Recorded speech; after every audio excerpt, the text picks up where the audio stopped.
ਇਸ ਟਾਈਮ ਇਹ ਰਿਪੋਰਟਿੰਗ ਕੀਤੀ ਜਾ ਰਹੀ ਆ ਵੀ ਡਿਪਾਰਟਮੈਂਟ ਆਫ ਹੋਮਲੈਂਡ ਸਿਕਿਉਰਿਟੀ ਦੇ ਸ਼ਟਡਾਊਨ ਨੂੰ ਖਤਮ ਕਰਨ ਦੇ ਲਈ ਜਿਹੜੇ ਟੌਪ ਦੇ ਸੈਨੇਟ ਰਿਪਬਲਿਕਨਸ ਆ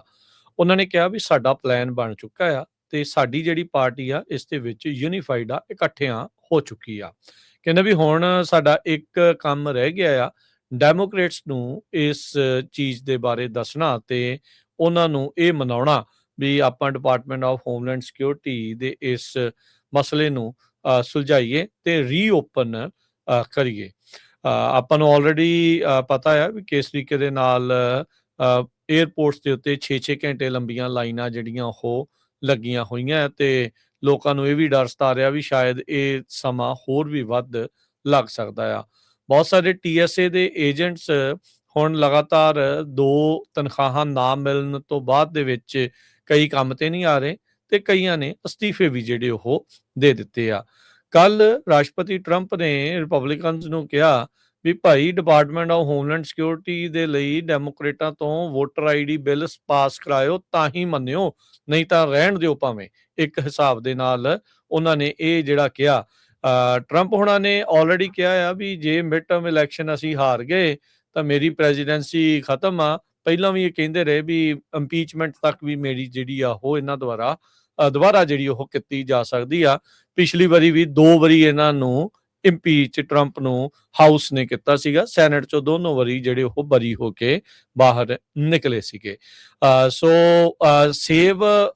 ਜਿਹੜਾ ਐਕਟ ਆ ਉਸ ਦੇ ਨਾਲ ਬਹੁਤ ਸਾਰੇ ਲੋਕਾਂ ਨੂੰ ਵੋਟ ਪਾਉਣ ਦਾ ਅਧਿਕਾਰ ਕਿਤੇ ਨਾ ਕਿਤੇ ਉਹਨਾਂ ਦਾ ਖੋਹ ਹੋ ਜਾਣਾ ਆ ਤੇ ਟਰੰਪ ਹੁਣੀ ਇਸ ਟਾਈਮ ਇਸ ਤਰੀਕੇ ਦੇ ਨਾਲ ਚੱਲ ਰਹੇ ਆ ਵੀ ਇਹ ਬਿੱਲ ਪਾਸ ਹੋਵੇ, ਡੈਮੋਕ੍ਰੇਟ ਇਸ ਦੇ ਲਈ ਮੰਨਣ ਤੇ ਤਾਂ ਹੀ ਤੁਸੀਂ ਕੋਈ ਉਹਨਾਂ ਦੀ ਸ਼ਰਤ ਜਿਹੜੀ ਉਹ ਮੰਨਿਓ, ਤਾਂ ਹੀ ਡੀਲ ਜਿਹੜੀ ਉਹ ਬਣਾਈ ਜਾਵੇ। ਸੋ ਹੁਣ ਕਹਿ ਰਹੇ ਆ ਰਿਪਬਲਿਕਨਸ ਵੀ ਅਸੀਂ ਇਕੱਠੇ ਆ ਤੇ ਅਸੀਂ ਇਹਨਾਂ ਨੂੰ ਜਿਹੜੇ ਡੈਮੋਕ੍ਰੇਟਸ ਆ ਉਹਨਾਂ ਨੂੰ ਦੱਸਾਂਗੇ ਤੇ ਫਿਰ ਦੇਖਦੇ ਆ ਅੱਗੇ ਕੀ ਬਣਦਾ ਆ। ਸੈਨੇਟ ਦੇ ਡੈਮੋਕ੍ਰੇਟਸ ਦੇ ਸਾਰਿਆਂ ਦੇ ਨਾ ਮੰਨਣ ਦੇ ਨਾਲ ਵੀ ਕੋਈ ਚੱਕਰ ਨਹੀਂ, ਪਰ ਇਹਨਾਂ ਨੂੰ ਐਟਲੀਸਟ 10 ਕੁ ਜਾਣੇ ਜਿਹੜੇ ਉਹ ਚਾਹੀਦੇ ਆ, 60 ਟੋਟਲ ਵੋਟਾਂ ਚਾਹੀਦੀਆਂ ਆ ਤਾਂ ਜੋ ਇਹ ਬਿੱਲ ਨੂੰ ਪਾਸ ਕੀਤਾ ਜਾਵੇ ਤੇ ਫੰਡਿੰਗ ਦਾ ਜਿਹੜਾ ਇਸ ਟਾਈਮ ਰੇਟਕਾ ਬਣਿਆ ਪਿਆ ਉਹ ਖਤਮ ਹੋਵੇ। 40 ਕੁ ਦਿਨ ਹੋ ਚੱਲੇ ਨੇ DHS ਨੂੰ ਸ਼ਟਡਾਊਨ ਹੋਇਆ ਨੂੰ, ਜਿਸ ਦੇ ਨਾਲ ਫੈਡਰਲ ਵਰਕਰਸ ਚਾਹੇ TSA ਵਾਲੇ ਆ ਤੇ ਚਾਹੇ ਆਈਸ ਵਾਲੇ ਆ ਤੇ ਚਾਹੇ ਬਾਰਡਰ ਪੈਟਰੋਲ ਵਾਲੇ ਆ, ਜੋ ਵੀ ਡਿਪਾਰਟਮੈਂਟ ਆਫ ਹੋਮਲੈਂਡ ਸਿਕਿਉਰਿਟੀ ਦੇ ਅੰਡਰ ਆਉਂਦਾ ਆ, ਉਹ ਸਾਰਿਆਂ ਨੂੰ ਬਗੈਰ ਤਨਖਾਹਾਂ ਤੋਂ ਕੰਮ ਜਿਹੜਾ ਉਹ ਕਰਨਾ ਪੈ ਰਿਹਾ ਹੈਗਾ ਆ। ਸੈਨੇਟਰ ਕ੍ਰਿਸ ਮਰਫੀ ਇੱਕ ਜਿਹੜੇ ਸੀਨੀਅਰ ਡੈਮੋਕ੍ਰੇਟ ਆ ਉਹ ਕਹਿੰਦੇ ਆ ਵੀ DHS ਦੀ ਫੰਡਿੰਗ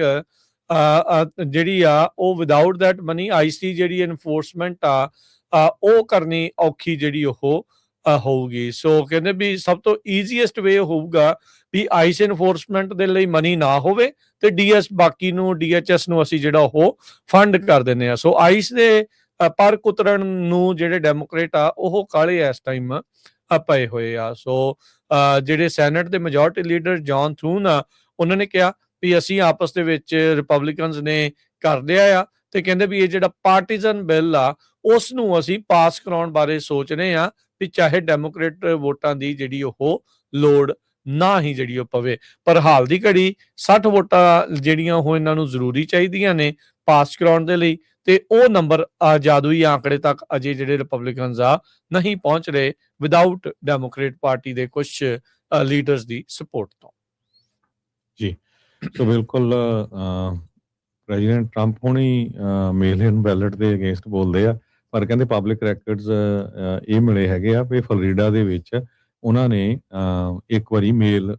ਕਰਕੇ ਵੋਟ ਪਾਈ ਸੀ। ਫਲੋਰੀਡਾ ਦੀ ਜਿਹੜੀ 87th ਹਾਊਸ ਡਿਸਟ੍ਰਿਕਟ ਦੀ ਵੋਟ ਹੋਈ ਸੀਗੀ। ਹਾਲਾਂਕਿ ਉਹ ਕ੍ਰਿਟੀਕਲੀ